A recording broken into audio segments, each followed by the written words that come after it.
You've probably heard by now that luxury car companies are giving up on sedans left and right. Well, Cadillac is not quite ready to give up completely on the four-door format. So even though we have fewer sedans in the Cadillac lineup than we've had in the past, we have two all-new sedans for 2020, the CT4 and the CT5 that's right next to me. Some folks seem confused about how the CT4 and CT5 are positioned, so let's cover that very briefly.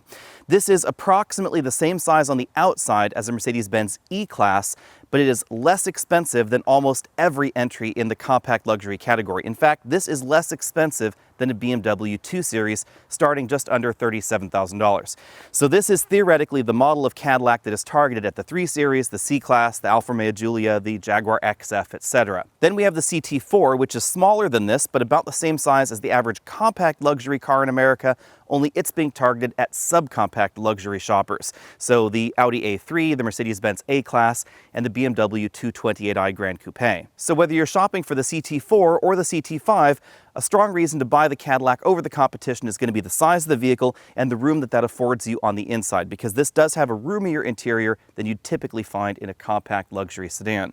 Unless you've been living in a cave, the CT5 should be instantly recognizable as a Cadillac. This is certainly an evolution of Cadillac's art and science design language, although they're not exactly calling it that anymore. The design of the CT5 is certainly more fluid and more flowing than we've had in Cadillacs before, but we still have a lot of the same sort of styling cues that we've seen in the past. We have that large Cadillac logo right there, no crest, no ducks in there anymore, full LED headlamps over here, and these very distinctive daytime running lamp strips that drop from the headlight module all the way down there to the bottom of the bumper.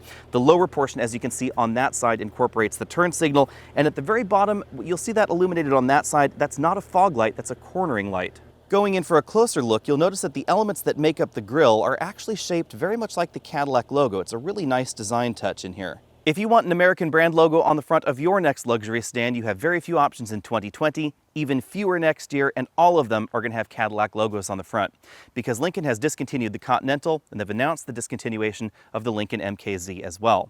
This is going to be the largest of the available sedans in America at 193.8 inches long. As I said before, this is significantly longer than the average compact luxury sedan in America right now, the C-Class, the 3 Series, etc.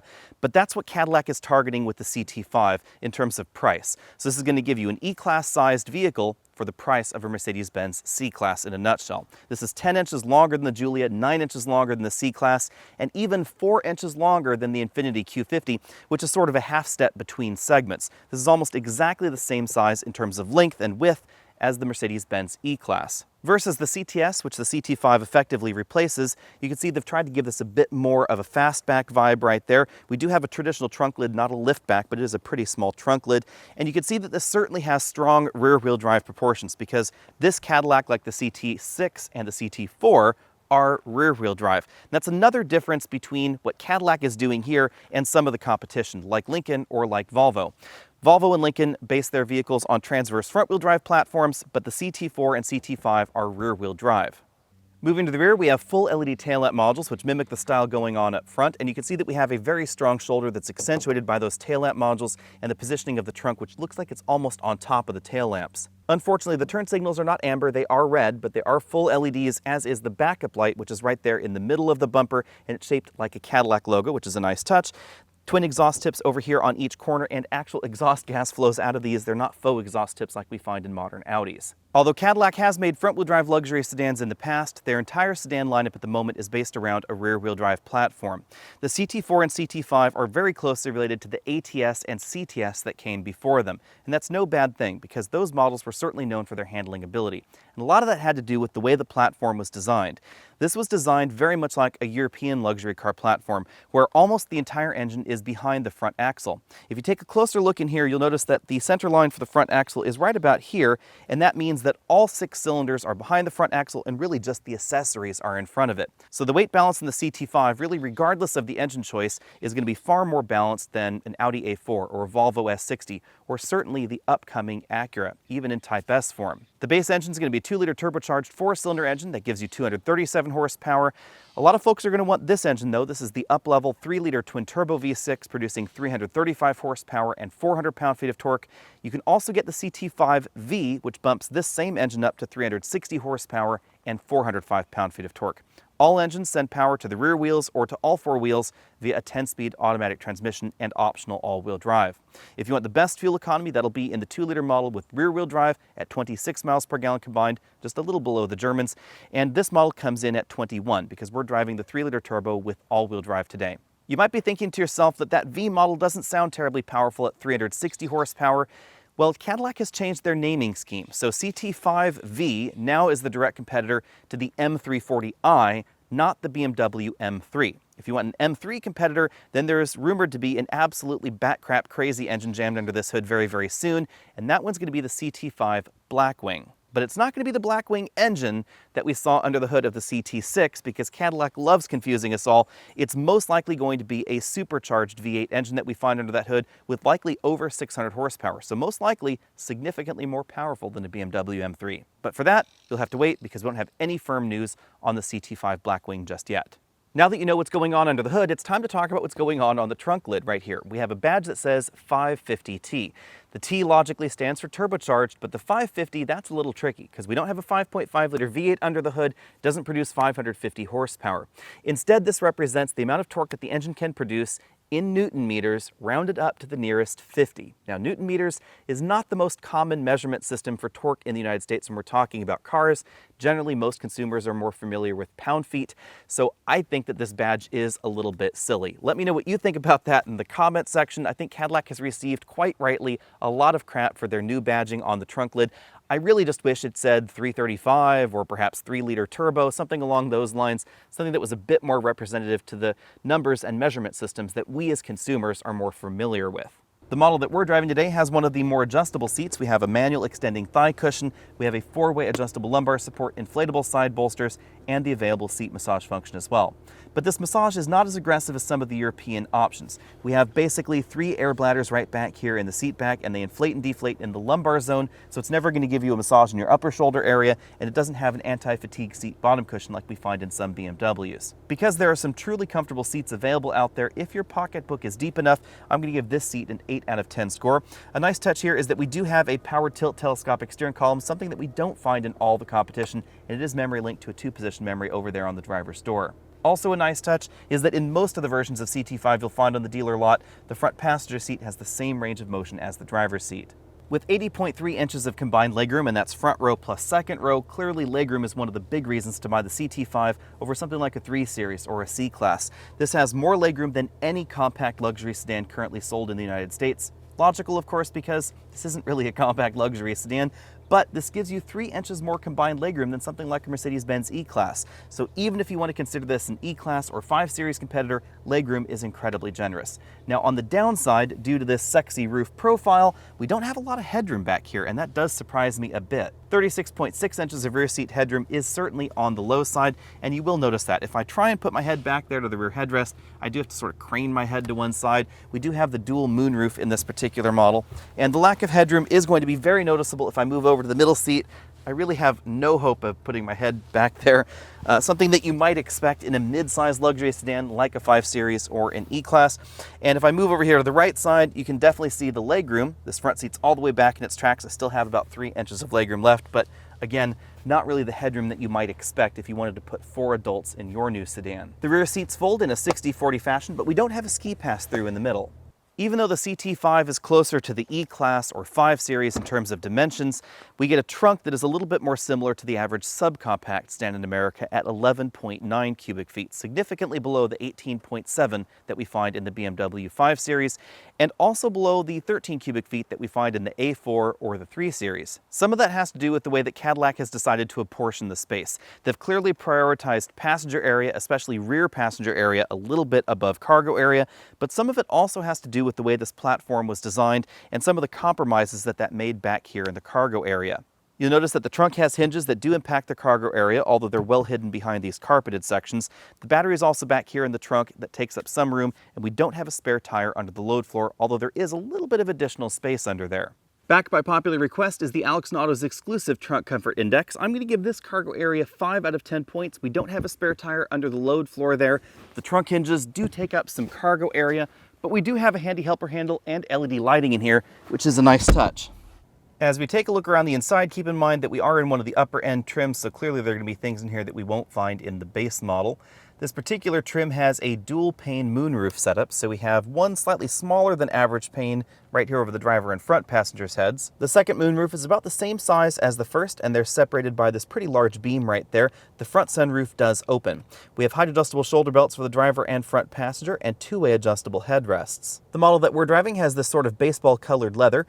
The seats are perforated because these are heated and ventilated in this trim, and again, they do have the inflatable bolsters for both the driver and front passenger seats because they have the same range of motion. Moving over to the front doors, we find the same sort of blend of materials that you'd expect in a vehicle in this price category. Soft touch sections of the door up above, stitched goods right there in the middle, and then harder plastics down there at the bottom of the door around that speaker grill and around that bottle holder at the bottom. The model that we're driving has the available Bose Performance Series audio system, so you can see we have that Bose logo right there on the speaker grill.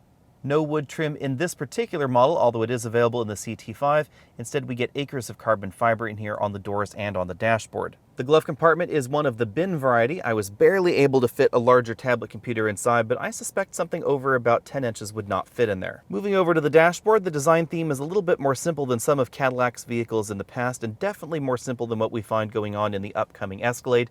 We do have some stitched sections of the dashboard right there, more of that carbon fiber trim, and then a standard 10-inch touchscreen infotainment system right here in the dashboard. Above the infotainment screen, we have a center channel speaker. As you can see, this supports Apple CarPlay and Android Auto.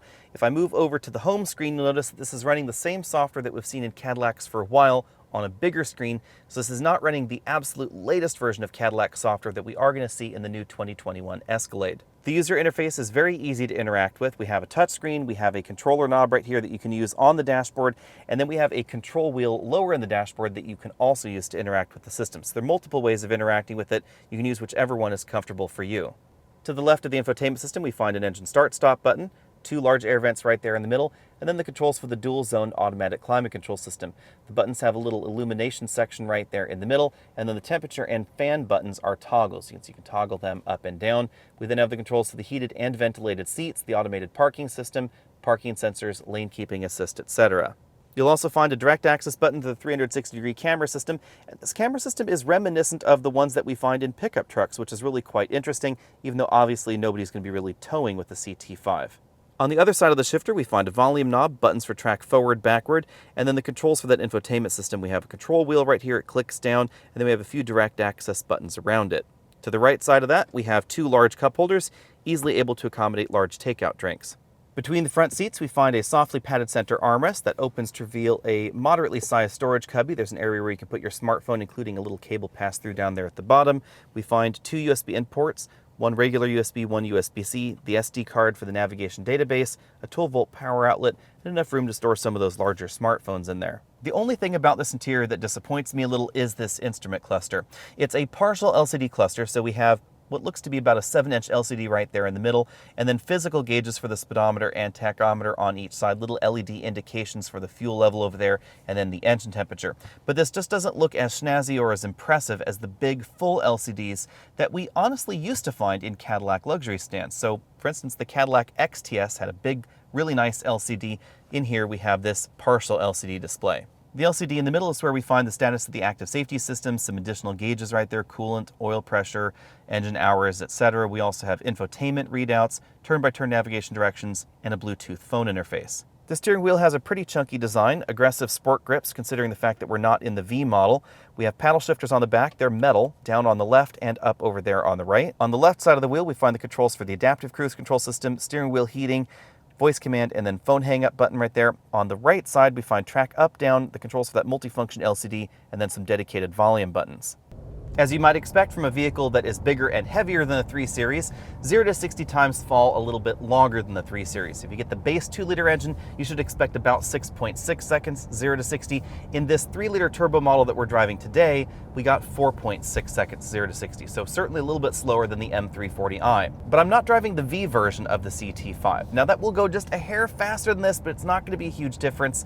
The big difference is going to be in the way that they feel. This is more of the luxury-oriented version of the CT5, so the suspension is certainly tuned towards the softer, more comfortable side of things, and the V is going to be tuned a little bit firmer. It's also going to get the magnetic ride dampers. Now, I am disappointed that you cannot get the magnetic ride dampers in the version that we're driving here. I would love to see a luxury version of the CT5 with the ability to vary that damper tuning, maybe to give it an even softer, more supple ride than we find in the model that we're driving here. But first, let's talk about braking. In our 60-0 test, it took 114 feet for this vehicle to stop from highway speeds back to zero. That's pretty decent considering that we're not in a sporty tuned version. And again, this is about the same size as an E-Class or a 5 Series, not a Mercedes-Benz C-Class. That's really obvious when you start getting this out on windy mountain roads, because this certainly feels bigger and heavier than anything in the compact category. If you want a Cadillac that feels more like a 3 Series, again, that's going to be the CT4, but it's going to be priced significantly less. Clearly, the size and the weight of the CT5 affect the handling score, but what also affects the handling ability of the CT5 is just the way that Cadillac has chosen to tune this vehicle. They've certainly decided to focus on comfort, isolation from the road, and that's a little bit different than what we saw in the ATS and CTS before. Those felt a little bit sharper, a little bit lighter, a little bit more nimble out on the road. The CT5, on the other hand, feels a little bit more relaxed, a little bit more restrained, but that doesn't mean this feels like a Lincoln MKZ or a Volvo S60. This still has a very strong rear-wheel drive dynamic. So if you want to get this tail happy, you can certainly do that. If you want to steer with your right foot and you have the rear-wheel drive version, you can certainly do that as well. But on the other hand, in many situations, this does not feel quite as dynamic as the Cadillac that it replaces, and it's not quite as dynamic as a C-Class or a 3 Series either. And that's why I'm going to give this an A- when it comes to the handling score. The softer suspension tune is certainly noticeable when you get this out on a rougher road like the gravel road that we're on here. And that's why I'm going to give the CT5 an A+ when it comes to the ride quality. Certainly, you can find CT5 models that are going to be firmer than this. Obviously, the Blackwing is going to be more firm than this.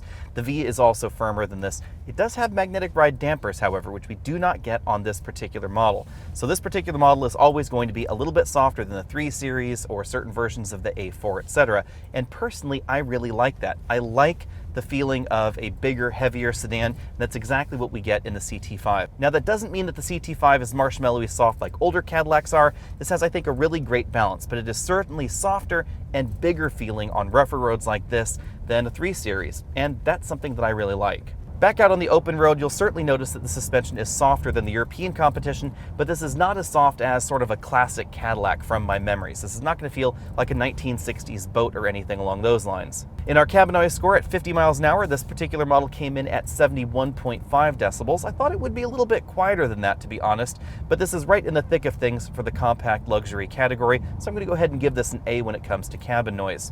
Fuel economy has been a little bit below average. We've been getting 19.1 miles per gallon. This particular model should theoretically be rated for 21. On the other hand, steady-state highway travel is very efficient thanks to the cylinder deactivation system.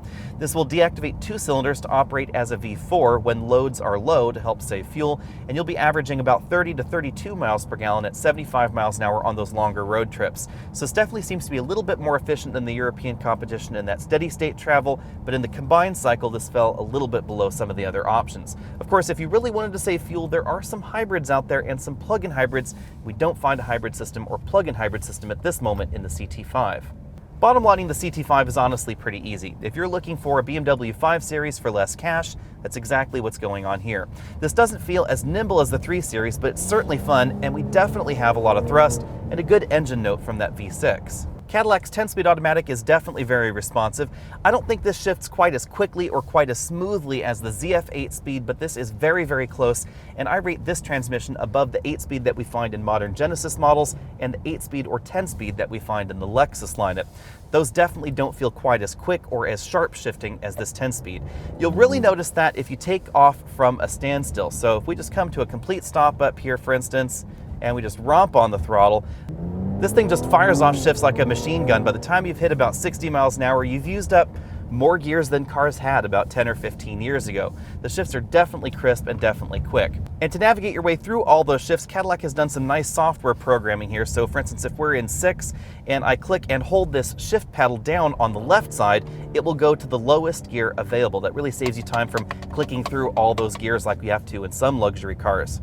On the other hand, the CT5 is always going to feel a little bit bigger. It's never going to feel quite as neat, quite as tidy as some of those smaller luxury cars, but that's not what the CT5 is about. If you're interested in that, there's a CT4 for you. When comparing the CT5 against the competition, it's important to keep in mind that even though there's a 5 in the name, it is more 3 Series C-Class sized than 5 Series or E-Class sized. And if you wanted to be really technical about it, In a way, it's actually more 2 Series priced, because it starts at $36,895 for 2020. That's $4,000 less than a BMW 330i and nearly a full $1,000 less than a 228i. That value proposition continues as you climb on up the options ladder. $45,545 gets you the twin-turbo V6 in the premium luxury trim. $47,695 gets you the V Series. This is not quite the replacement for the CTS-V, just like the CT4 V Series is not quite the replacement for the ATS-V. That option is likely going to come a little bit later, and it's going to be absolutely insane. Instead, now the V Series is the sort of competitor to the BMW M340i.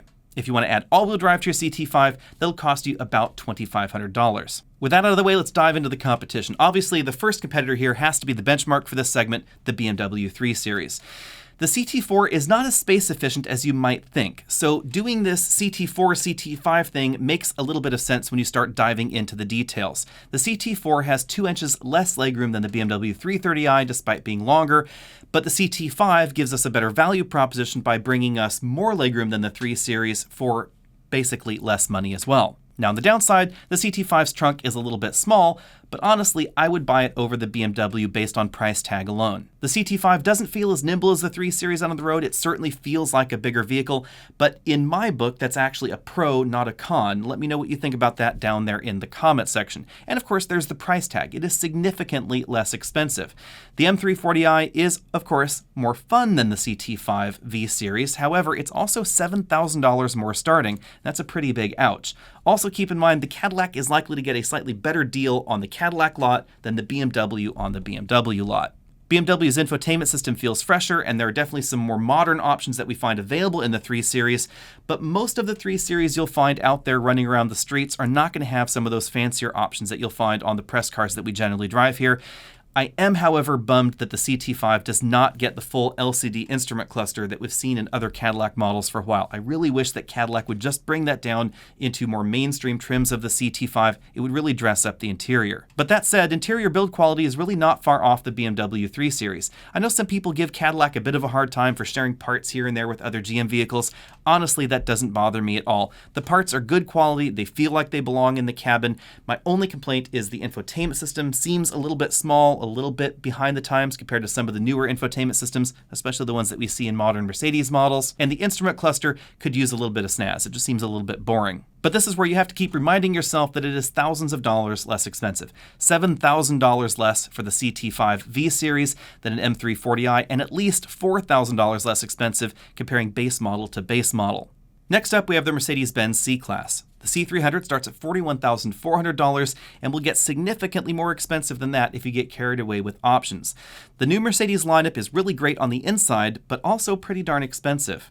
The last time I drove a Mercedes-Benz CLA 250, which is one size smaller than the C-Class, it was nearly $60,000, and that's for the absolute base engine option in the CLA 250. That's significantly more expensive than most of the trims of CT5 that you'll see out there. So definitely keep that price tag in mind as we talk about the C-Class. I think the C-Class interior is a nicer place to spend your time. I find it more comfortable, better built.